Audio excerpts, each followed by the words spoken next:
Halo, kembali lagi dengan saya Wahyu Dwi Lesmono. Dalam video kali ini saya akan menjelaskan bagaimana tahapan-tahapan kita melakukan uji korelasi dengan menggunakan software SPSS. Dalam video kali ini saya memberikan contoh, terdapat data yang ada di Microsoft Excel ini adalah data terkait pengumpulan kuesioner terkait penelitian mengenai bagaimana hubungan antara pengetahuan belajar, kepatuhan belajar, dan kebahagiaan yang didapat oleh masing-masing responden. Di sini, di dalam penelitian ini mengambil 10 sampel yang terdapat ada nama Hadi, Bella, hingga sampai Jenny. Dan dari masing-masing ini, masing-masing responden, mereka mengisi pertanyaan-pertanyaan kuesioner dengan yang diambil itu adalah total skor dari masing-masing variabelnya, yaitu pertanyaan skor terkait pengetahuan, kepatuhan, dan juga kebahagiaan. Dalam data ini diasumsikan bahwa data total skor yang diperoleh itu adalah data yang sudah diuji validitas dan reliabilitasnya, sehingga yang diambil itu adalah data-data dari pertanyaan yang sudah valid dan reliable. Sebagai contoh di sini Adi telah mengisi kuesioner terkait pengetahuan, kepatuhan, dan kebahagiaan, dan dia sudah mendapatkan skor 11 untuk pengetahuan, kepatuhan sudah mendapatkan skor sebesar 25, dan kebahagiaan sudah mendapatkan skor 18. Untuk Bella juga sama, yaitu dia sudah mendapatkan pengetahuan dengan skor 12, kepatuhan sebesar 26, dan kebahagiaan sebesar 22. Begitupun untuk yang responden yang lainnya. Di sini kita ingin mengetahui apakah benar ada hubungannya signifikan antara variabel pengetahuan, variabel kepatuhan, dan juga variabel kebahagiaan. Jadi kita ingin mengkaitkan apakah benar ada hubungannya signifikan dari ketiga variabel ini setelah kita melakukan pengumpulan kuesioner dengan memanfaatkan total skor kuesioner ini. Kalau kita ingin mengetahui hubungan antar ketiga variabel ini dengan menggunakan software SPSS, pertama, dari variabel ini kita harus definisikan dulu, yaitu dari keempat variabel ini. Caranya yang pertama, kita klik variabel view dulu. Pertama kita ketik di sininya adalah nama. Kemudian di bagian kedua kita bisa berikan dengan nama variabel pengetahuan sesuai dengan yang ada di kolom Excel. Pengetahuan, kemudian kepatuhan, selanjutnya kebahagiaan.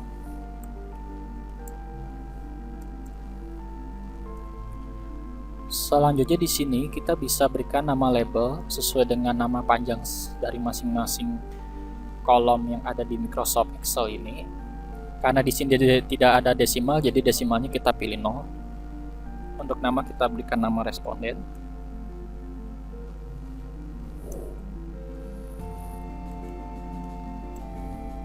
Kemudian pengetahuan kita berikan total skor pengetahuan.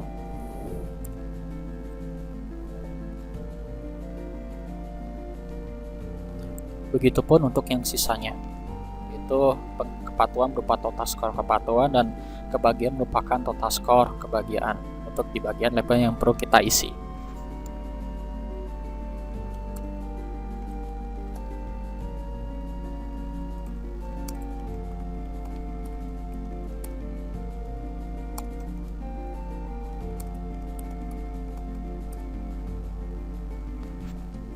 Setelah kita isi labelnya, maka kita bisa loncat ke bagian measure. Measure di sini untuk bagian tipe, perlu diingat karena dia nama berupa kalimat, kita pilih tipenya itu berupa di sininya string. Kita klik OK. Tapi perlu diingat lagi bahwa di sini karakter itu adalah panjang karakter yang boleh diinput sesuai dengan nama respondennya di sini. Karena di sini masih kurang dari 8 ya, jadi kita biarkan dulu apa adanya. Jadi kita pilih string, karakternya kita pilih 8. Kemudian kita klik OK. Selanjutnya measure-nya dia otomatis berubah jadi nominal karena dia merupakan bentuk teks. Untuk measure total score kita pilih scale, measure juga pilih scale, dan juga untuk skor kebagian kita pilih scale. Kemudian kita ke data view, maka di sini sudah ada 4 kolom yang sudah kita definisikan, yang awalnya var menjadi beberapa nama variabel ini. Kita juga bisa copy paste dari hasil X yang kita input itu dari data yang pertama, itu di baris kedua kolom pertama, kita copy dari nama adik sampai nilai yang terakhir. Kita copy, kemudian baru kita paste di bagian nama di sini.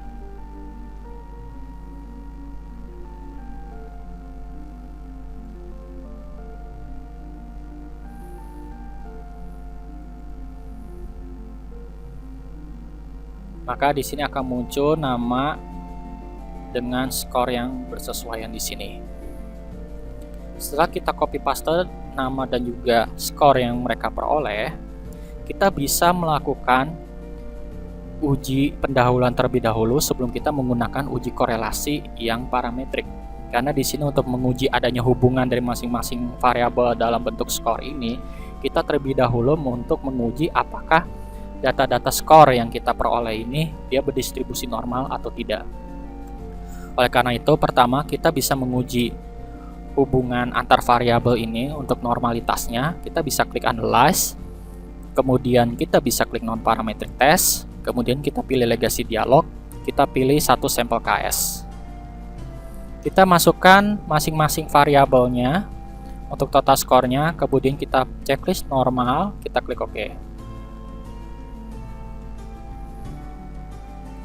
Kemudian di sini kita bisa cek dengan melihat nilai asimsiknya saja, karena nilai asimsik ini itu merupakan nilai dari nilai p-value untuk uji normalitas. Karena semuanya di atas 0,05, karena nilai p-value-nya ini di atas 0,05 untuk masing-masing variabel, maka untuk ketiga variabel ini datanya berdistribusi normal. Ini dikarenakan nilai p-value atau nilai asimsiknya itu di atas 0,05, sehingga kita bisa menggunakan metode statistika parametrik untuk menguji hubungan antar variabel dengan metode Pearson product moment. Kita bisa kembali lagi ke data kita, itu dengan cara kita bisa klik analyze, kemudian kita bisa pilih correlate, kemudian kita bisa pilih bivariate. Kemudian kita bisa masukkan masing-masing variabel ini ke variabel ingin kita uji korelasinya, kemudian kita checklist Pearson, test of significance kita pilih to tail, dan checklist flag significant correlation. Kita klik OK. Maka di sini kita bisa melihat bagaimana nilai dari masing-masing korelasi dan juga nilai p-value-nya. Di sini di bagian baris pertama, di sini kita bisa melihat bahwa nilai Pearson correlation itu yang kita lihat adalah total skor pengetahuan dengan skor kepatuhan, total skor pengetahuan dengan total skor kebahagiaan. Jadi untuk nilai korelasi atau biasa disimbolkan dengan R kecil, bahwa di sini untuk pengetahuan dengan kepatuhan dia nilai korelasinya itu sebesar 0,848. Sementara di sini untuk pengetahuan dengan kebahagiaan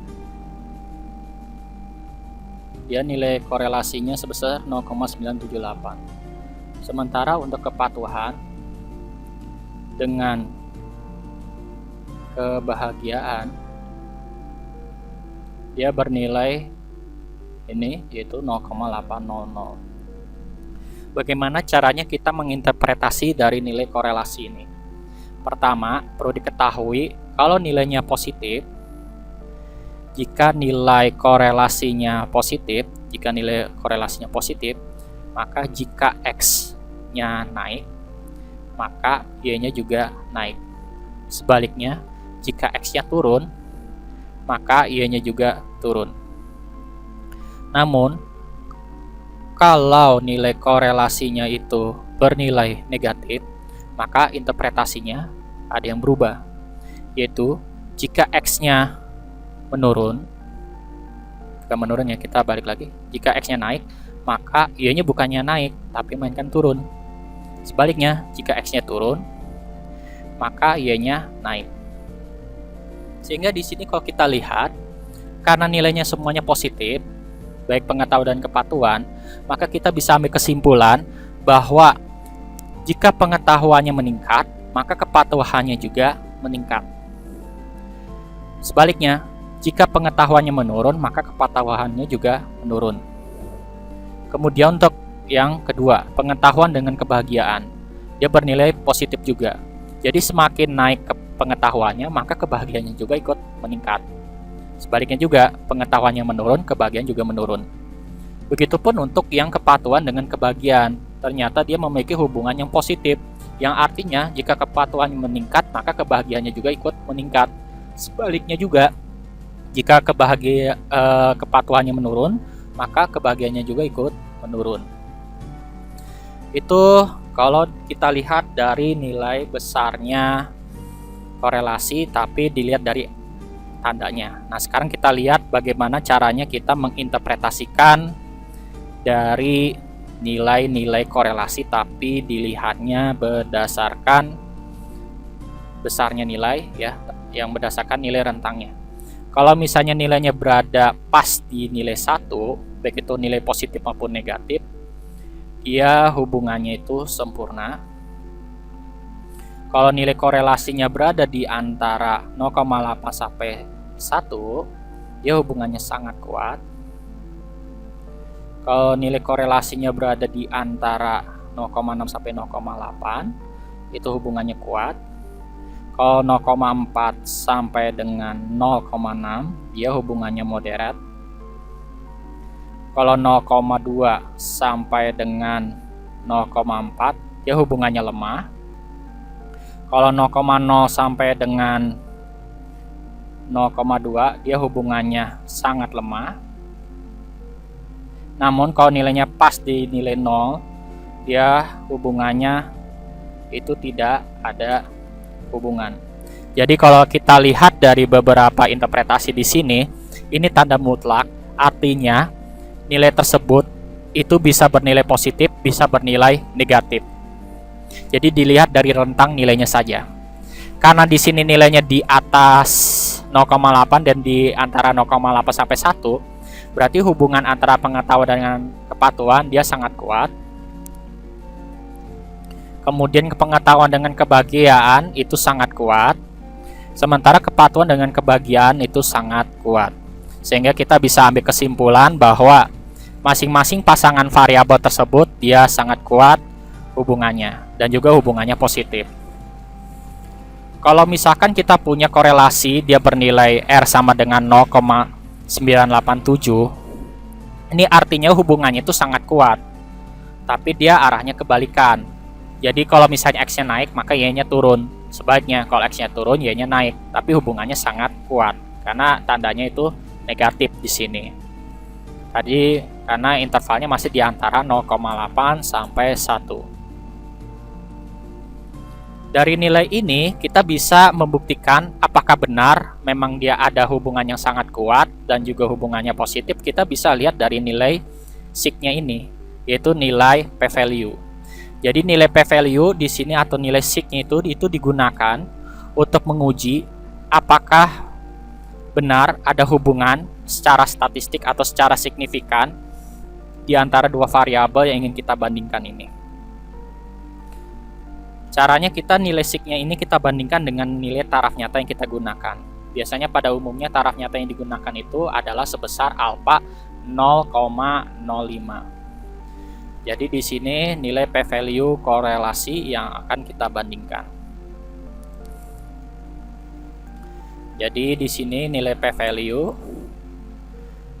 p-value korelasi, yaitu pengetahuan dengan kepatuhan. Pengetahuan dengan kepatuhan dia bernilai 0,002. Kemudian pengetahuan dengan kebahagiaan bernilai 0,000. Sementara kepatuhan dengan kebahagiaan dia bernilai 0,0006. Karena nilainya lebih kecil dari alfa 0,05 yang kita gunakan, maka semua keputusan dari nilai p-value ini dengan kita bandingkan dengan nilai alfa karena semuanya lebih kecil, maka keputusan yang diambil dari pengujian ini adalah berupa tolak H0. Maka hipotesis yang diambil adalah H1. Untuk uji korelasi ataupun uji hubungan, apapun metodenya, untuk H0 itu dituliskan dengan tidak ada hubungan. Untuk H1 itu dituliskan dengan ada hubungan. Jadi, dari metode-metode statistika yang sudah kita lakukan ini semua, kita bisa ambil kesimpulan bahwa terdapat hubungan yang signifikan antara pengetahuan dengan kepatuhan, kemudian ada hubungan antara pengetahuan dengan kebahagiaan, kemudian ada hubungan juga antara kepatuhan dengan kebahagiaan. Dalam hal ini, di dalam penelitian ini, kita bisa ambil kesimpulan bahwa ternyata benar memang ada hubungan yang signifikan antara pengetahuan dengan kepatuhan, sehingga semakin bagus pengetahuan seseorang dalam belajar, maka kepatuhan dalam belajar pun ikut meningkat. Begitupun jika pengetahuan seseorang bagus ya, maka kebahagiaan yang diperoleh itu adalah juga bagus. Sementara untuk kepatuhannya juga sama, semakin bagus kepatuhannya maka kebahagiaannya juga ikut bagus. Bagaimana kalau misalkan kita kebetulan di dalam masing-masing variabel ini ada yang tidak berdistribusi normal? Contohnya, untuk pengetahuan dia normal, kepatuhan tidak normal, maka kebahagiaan dia berdistribusi normal. Maka di sini untuk menguji adanya korelasi ini, metode yang digunakan ini sedikit berbeda. Kalau kita ingin membandingkan pengetahuan dengan kepatuhan, yang kita gunakan di sini metodenya bukan lagi Pearson Product Moment, tapi melainkan metode yang digunakan itu adalah metode Spearman. Untuk pengetahuan dengan kebahagiaan, itu metode yang digunakan itu karena dia sama-sama normal, maka metode yang digunakan adalah Pearson. Namun untuk kepatuhan dengan kebahagiaan yang digunakan ini adalah Spearman, karena kita mengkaitkan dengan yang tidak normal. Jika kalau dua-duanya tidak normal, berarti kita menggunakan yang Spearman. Dalam praktek ini kita asumsikan bahwa terdapat satu, dua, ataupun semuanya dia tidak berdistribusi normal. Maka untuk langkah-langkah kita menguji korelasi jika datanya tidak berdistribusi normal, caranya pertama, kita bisa klik datanya dulu ya, kembali ke data kita bisa klik analyze, kemudian pilih correlate, kita pilih bivariate. Kemudian di sini kita bisa checklist Spearman di sini dan unchecklist Pearsonnya. Kemudian test of significant kita bisa pilih to tell dan flag significant correlation. Kemudian kita bisa klik OK. Dan di sini kita bisa lihat nilai-nilai korelasi dari masing-masing skor kepatuhan, kebahagiaan, dan juga pengetahuan.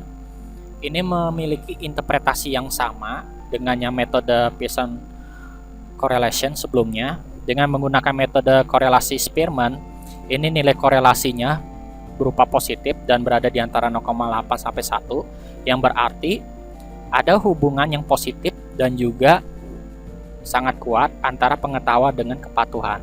Sehingga semakin meningkatnya pengetahuan, maka kepatuhannya juga ikut meningkat. Begitupun juga sebaliknya, pengetahuannya menurun, maka kepatuhannya juga ikut menurun. Kemudian untuk pengetahuan dengan kebahagiaan, karena nilainya positif dan juga di antara 0,8 sampai 0,9, berarti terdapat hubungan yang positif dan juga sangat kuat. Semakin baik pengetahuan, maka kebahagiaan juga semakin baik. Begitupun dengan kepatuhan dan kebahagiaan. Semakin meningkatnya kepatuhan, maka kebahagiaan juga ikut meningkat dan hubungannya ini sangat kuat. Kemudian dari nilai korelasi ini, kita bisa lihat nilai p-value dari masing-masing hubungannya. Karena di sini pengetahuan dengan kepatuhan, dia punya nilai p-value yaitu sebesar 0,001 untuk menggunakan metode uji korelasi Spearman. Kemudian di sini untuk pengetahuan dengan kebahagiaan, dia memiliki nilai p-value sebesar 0,000. Kemudian untuk kepatuhan dengan kebahagiaan, dia bernilai p-value-nya 0,003. Karena nilainya lebih kecil dari alfa yang kita gunakan, 0,05, maka semua keputusan yang kita bisa ambil dari masing-masing hubungan itu berupa tolak H0. Sehingga dengan menggunakan metode statistika non-parametrik, jika kita asumsikan ada yang tidak berdistribusi normal, maka untuk masing-masing pasangan hubungannya ini, itu terdapat hubungan yang signifikan antara pengetahuan dengan kepatuhan, pengetahuan dengan kebahagiaan, dan kepatuhan dengan kebahagiaan. Sehingga dalam penelitian ini, kalau kita anggap datanya tidak normal, sehingga kita bisa memberikan informasi bahwa memang benar ada hubungannya signifikan antara pengetahuan dengan kepatuhan. Begitupun pengetahuan dengan kebahagiaan, kepatuhan dengan kebahagiaan. Demikian terkait video bagaimana caranya kita melakukan uji korelasi dengan menggunakan metode statistika parametrik Pearson, correlation, dan Spearman-Rho ini. Begitupun juga untuk tahapan dari bagaimana awal untuk menguji asumsi sehingga kita bisa menggunakan metode korelasi untuk melihat adanya hubungan antar variabel yang berbentuk skor ini.